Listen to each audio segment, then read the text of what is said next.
Yes, चलिए question देख लेते हैं इसके ऊपर बेस्ड। तो क्वेश्चन है आपका एफ ऑफ एक्स आपको गिवन है, X raise to the power N A X plus B, है ना, for every A is not equal to zero. A आपका जीरो नहीं है, ठीक है। Then prove that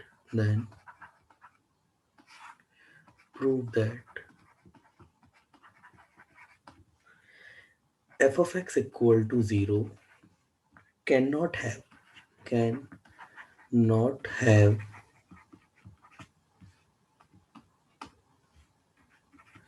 cannot have more than two or three roots through roots या फिर real roots।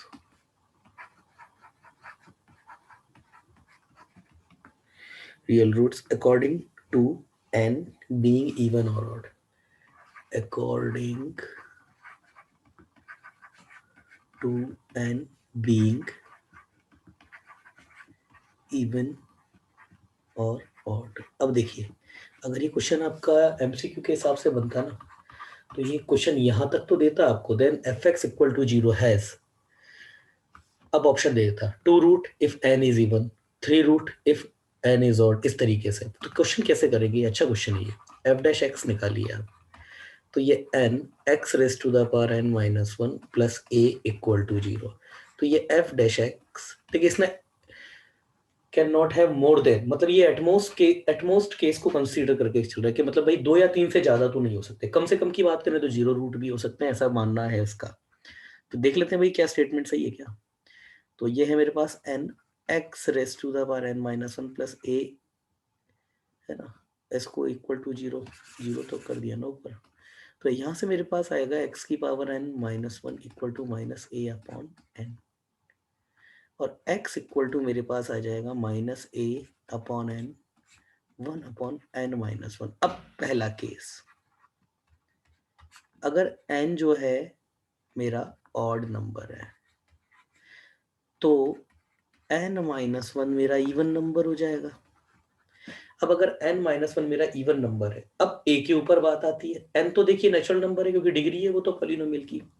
अब अगर a पॉजिटिव है देन नो रूट्स, कोई रूट ही नहीं है ना। अब अगर a नेगेटिव हो गया तो x जो f डैश x है, देखो अब ध्यान देना, अगर देन f डैश x के मतलब x इक्वल टू क्या हो जाएगा, x कितना आ जाएगा, f डैश x तो बाद में, x मेरे पास माइनस ए अपॉन एन, ये कोई भी एक कांस्टेंट होगा, इसको k बोल देता हूं मैं, one upon N minus one, इसकी पावर जो है वो एक वन अपॉन इवन नंबर है। तो जब इसको सॉल्व अपन ने किया था, तो ये पॉजिटिव की पावर जब यहां से रूट लग के आएगी तो ये आपके पास दो वैल्यूज देगा। कैसे, एक तो पॉजिटिव देगा और यहां से एक वैल्यू नेगेटिव निकलेगी। आप समझदार है, एक्स की power eight equal to something positive, कोई भी अल्फा नंबर। तो जैसे ही यहाँ पे इसको एक्स की वैल्यू निकालते हैं तो ये प्लस माइनस एक alpha raise to the power one upon eight ऐसा होता है ना, वन अपॉन टू। अब मतलब एक्स की पावर अगर इवन है तो इसी तरीके का सीन होता है। तो यहां से दो रूट आएंगे, तो इसका मतलब ये हो गया कि इस ये वाला जो केस है, F dash X equal to zero has maximum,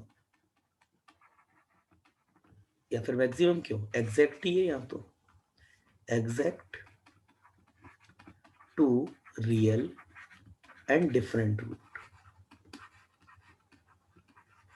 तो एफ ऑफ एक्स जो कि इसका इंटीग्रल होगा उसके कितने होंगे, has then has at most, at most वाला केस अभी पढ़ाया थोड़ी देर पहले, at most three real and different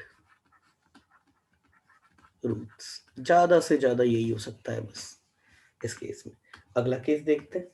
अगला केस क्या है, केस टू, जब n है मेरा even number, n belongs to even, तो मेरे पास n माइनस वन जो होगा वो ऑड को बिलोंग कर जाएगा। तो फिर अब फिर से अब अब कोई प्रॉब्लम नहीं है, ये minus A upon N 1/n-1। अब ए पॉजिटिव हो या नेगेटिव हो, जैसे आपको पता होगा कि पॉजिटिव नंबर का क्यूब रूट कोई फर्क नहीं पड़ता उससे, ये डिफाइंड होता है। तो यहां से कोई फर्क नहीं पड़ता आपका, हर केस में एन आपका ऑड है, तो यहाँ पे एक को लेकर के कोई बात नहीं हो सकती, पॉजिटिव हो नेगेटिव हो कुछ फर्क नहीं पड़ता उससे। तो उसका मतलब क्या है, F dash X equal to 0 has exactly 1 root, then F of X इसका इंटीग्रल है has at most 2 real roots, ज्यादा से ज्यादा 2 होंगे रूट्स, हो गया। ठीक है, तो ये क्वेश्चन था आपका एक। अब यूज ऑफ मोनोटोनिसिटी,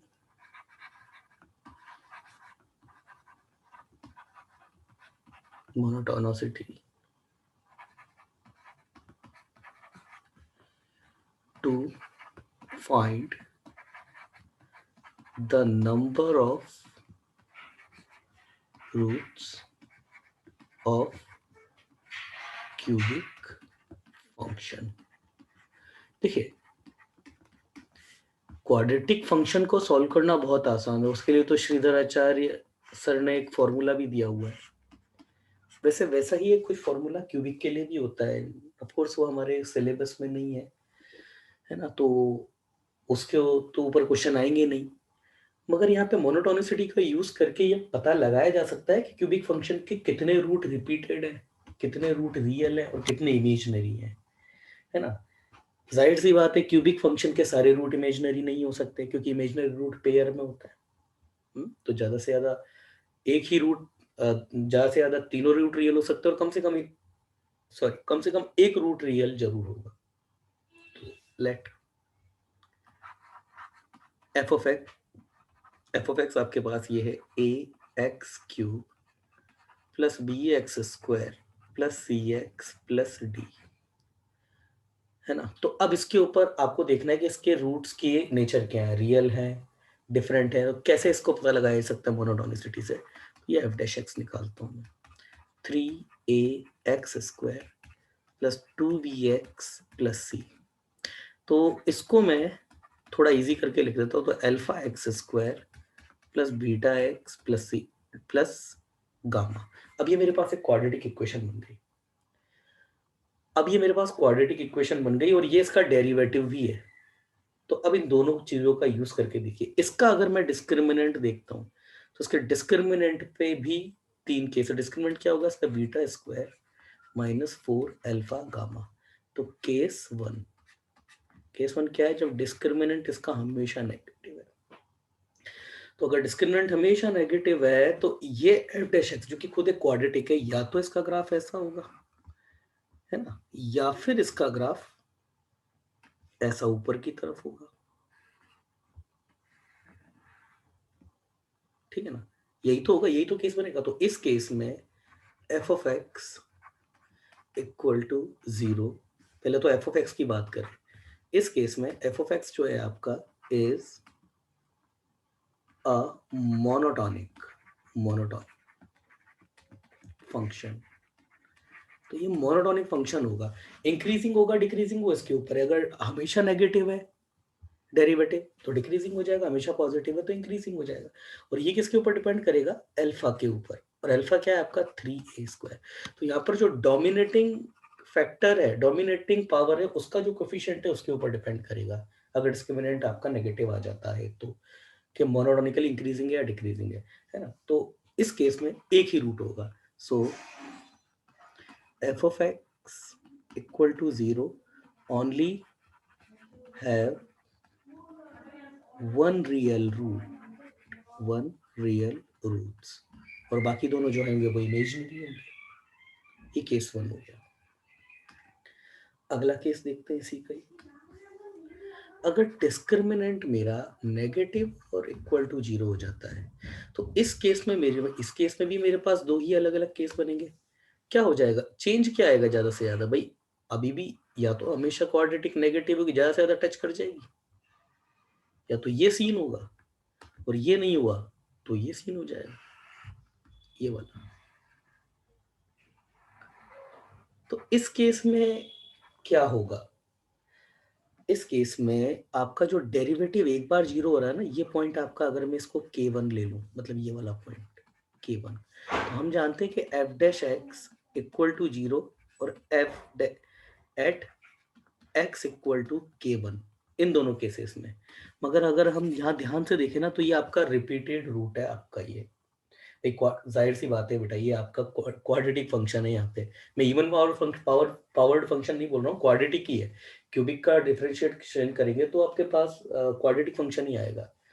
और वो क्वाड्रेटिक फंक्शन अगर इस तरीके से बिहेव कर रहा है, तो ये क्या है, इसका परफेक्ट स्क्वायर है ये, इसका मतलब ये क्या होता है आपके पास, ये यही तो है। इसकी इक्वेशन क्या रहेगी अगर रही होगी तो, एफ डैश एक्स, इस केस में आपके पास क्या हो जाएगा, ज्यादा से ज्यादा कोई एक अलग वेरिएबल कांस्टेंट आ गया होगा, और एक्स माइनस के वन की पावर स्क्वायर, ये आ जाए, ये आ गया होगा, यही होगा। इस केस में भी यही होगा, अगर ए पॉजिटिव है तो ये केस हो जाएगा, ए नेगेटिव है तो ये केस हो जाएगा, है ना। तो यहाँ पर क्या है ना कि डेरिवेटिव जो है आपका है तो हमेशा नेगेटिव, जैसे k1 है, k1 पे जीरो हो रहा है केवल, और k1 के पहले भी नेगेटिव है, k1 के बाद भी नेगेटिव है, तो ये मैक्सिमा वाला डेरिवेटिव, देखिए फर्स्ट डेरिवेटिव जीरो है, तो फर्स्ट डेरिवेटिव जीरो आपका, मैंने अभी अभी बताया थोड़ी देर पहले कि जरूरी नहीं है हर बार वो मैक्सिमा ही हो, वो आपका पॉइंट ऑफ इन्फ्लेक्शन भी हो सकता है। तो ये पॉइंट ऑफ इन्फ्लेक्शन वाला क्रिटिकल पॉइंट है आपका, ये मैक्सिमा मिनिमा वाला किसी क्रिटिकल केस नहीं है।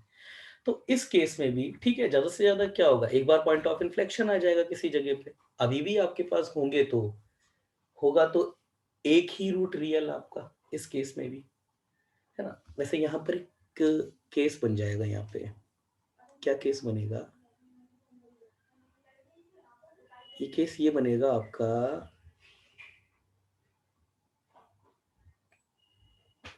देखिए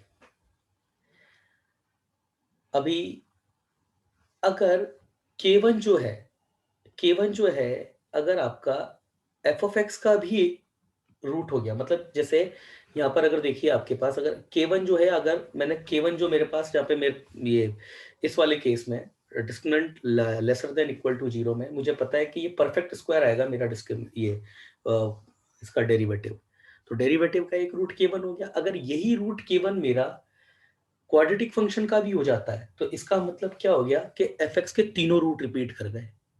यही तो है ना कि अगर इसका ही मैं इंटीग्रेशन कर दूं अभी यहाँ से दोबारा, तो देखिए मतलब कहने का मतलब क्या है ना, अगर यहाँ से देखिए इसका अगर मैं इंटीग्रेशन कर दूं एफ ऑफ एक्स, तो ये आ जाएगा ए एक्स माइनस k1 का क्यूब, है ना। और अपॉन में थ्री भी आएगा हालांकि, पर वो थ्री इस कांस्टेंट में ही चला गया मान लो, प्लस कोई भी इंटीग्रेशन कांस्टेंट लैम्डा, तो ये होगा। तो अगर मैं बोल रहा हूँ कि एफ ऑफ एक्स का रूट भी अगर k1 हो गया, इसका मतलब ये लैम्डा आपका जीरो हो गया। तो अगर ये लैम्डा आपका जीरो है, या फिर k1 आपका एफ एक्स का रूट भी हो गया, तो उसका मतलब क्या है, क्यूबिक फंक्शन के तीनों रूट रिपीटेड है, एक तो ये। और अगर आपका k1 एफ एक्स का रूट नहीं है, इसका मतलब अगर आपका लैम्डा जीरो नहीं है, तो इसका मतलब क्या होगा आपका, कि इसका मतलब ये है कि एफ एक्स का फिर एक ही रूट होगा। क्यों, क्योंकि ये मोनोटोनिकली इंक्रीजिंग है, और मोनोटोनिकली इंक्रीजिंग वैसे तो क्यूबिक फंक्शन में देखिए, ये क्यूबिक फंक्शन जो होता है,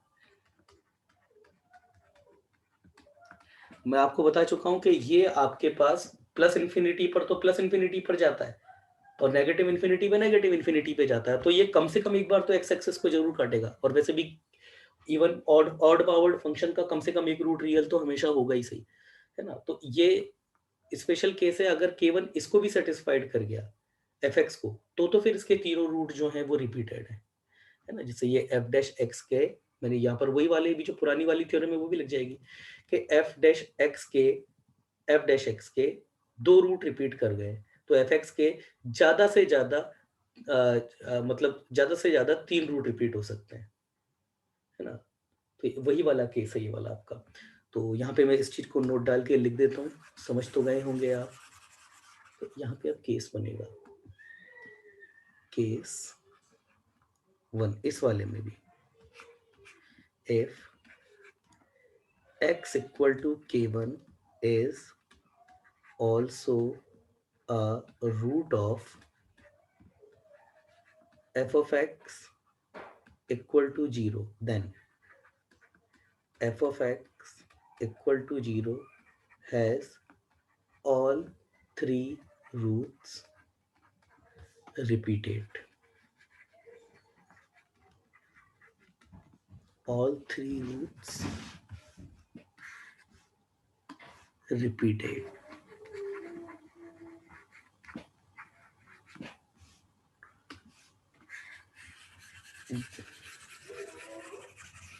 मैं थोड़ा ढंग से लिख देता हूँ इसको.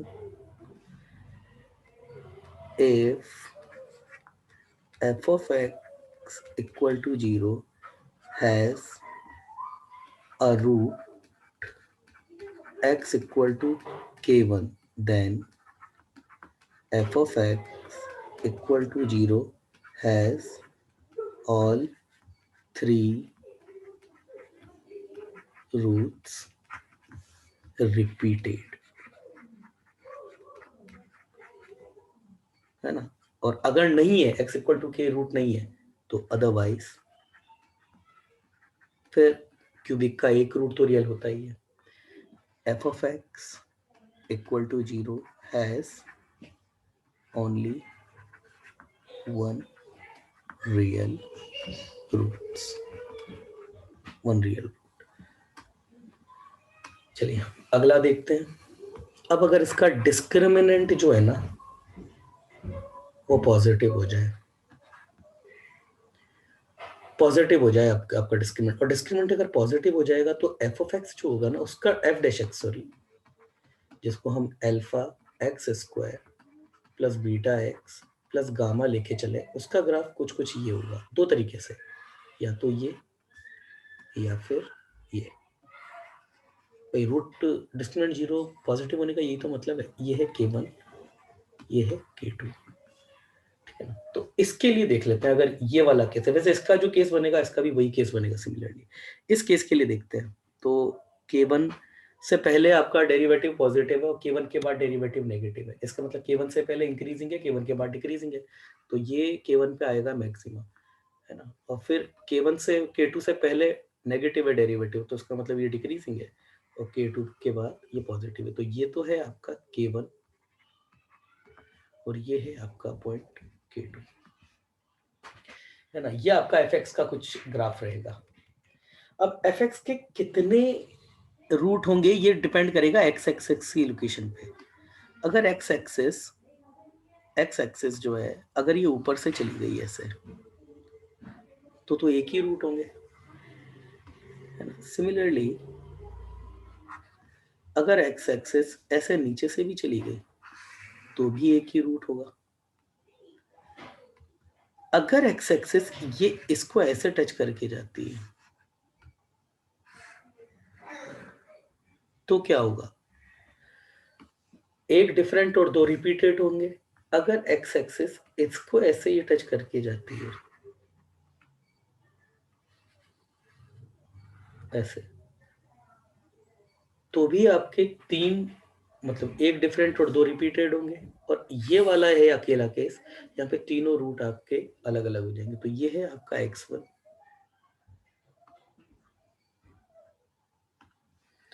है ना. ये आपका केस है x1 का. ये है मैं ले रहा हूँ x2 का, और है ना. और ये भी आपका जो सिमिलर केस है तो इसको x3 ले लेते हैं. ये x4 और ये x5. x3 x2 similar case है, मतलब पॉइंट के number of point, number of roots के हिसाब से. x2 और x3 दोनों में दो रूट रियल और एक डिफरेंट है, दो रूट रिपीटेड और एक रियल है. ठीक है. x5 और x4 दोनों में एक एक रूट है, और x1 में आपका तीन अलग अलग रूट है. तो देखिए सबसे पहले x5 और x4 के लिए, अगर x5 की मैं बात करूं तो x5 के लिए मेरे पास क्या है, f ऑफ k1. x5 के लिए मतलब ये x एक्सिस है, तो k1 और k2 दोनों मेरे पास ग्राफ जो है वो x एक्सिस के नीचे. तो इसका मतलब f ऑफ k1 ये भी नेगेटिव है और f ऑफ k2 ये भी नेगेटिव है.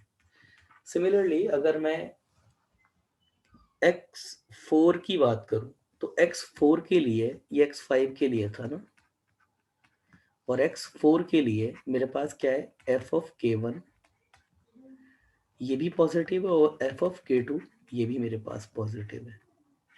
मगर इन दोनों केसेस को अलग अलग काउंट करने से तो अच्छा सिंपल मैं ये कह दूंगा कि एफ ऑफ के वन डॉट एफ ऑफ के टू, इन दोनों का साइन जो मल्टीपल है वो पॉजिटिव है। और अगर ऐसा होता है तो ये x5 और x4 दोनों केस कवर हो गए। तो अगर ये कंडीशन फिट बैठ गई then F of X equal to zero has only one root, one real root. कब? जब डिस्क्रिमिनेंट आपका पॉजिटिव आ जाए। ठीक है, अगली कंडीशन x3 और x2 के लिए। x3 के लिए क्या कंडीशन है? x3 के लिए कि x3 और x2 दोनों के लिए देखिए, x3 के लिए क्या है ना, एफ ऑफ के टू जीरो हो जाएगा और एफ ऑफ के वन मेरा नेगेटिव है। सॉरी, x3 के लिए यस, एफ ऑफ के टू जीरो है और एफ ऑफ के वन नेगेटिव है। मगर x2 के लिए अगर मैं बात करूं तो एफ ऑफ के वन मेरा जीरो है और एफ ऑफ के टू मेरा पॉजिटिव है। तो दोनों ही केसेस में एफ ऑफ के वन डॉट एफ ऑफ के टू ये मेरा जीरो ही आना है।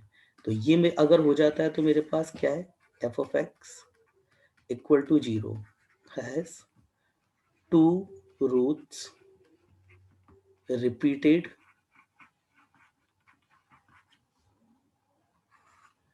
and one different, है ना, दोनों ही रियल होंगे। और अगला और आखिरी केस ये वाला K2 और K1 दोनों के साइन अलग अलग है, X1 यही केस कंसीडर करता है। तो इस केस में क्या होगा, F of K1 dot F of K2 ये मेरा नेगेटिव हो जाएगा। Then F of X equal to zero has three real and different roots. Done. ठीक है, ध्यान रखना इस केस को, ये बहुत अच्छा टेस्ट है, मोनोटोनिसिटी टेस्ट।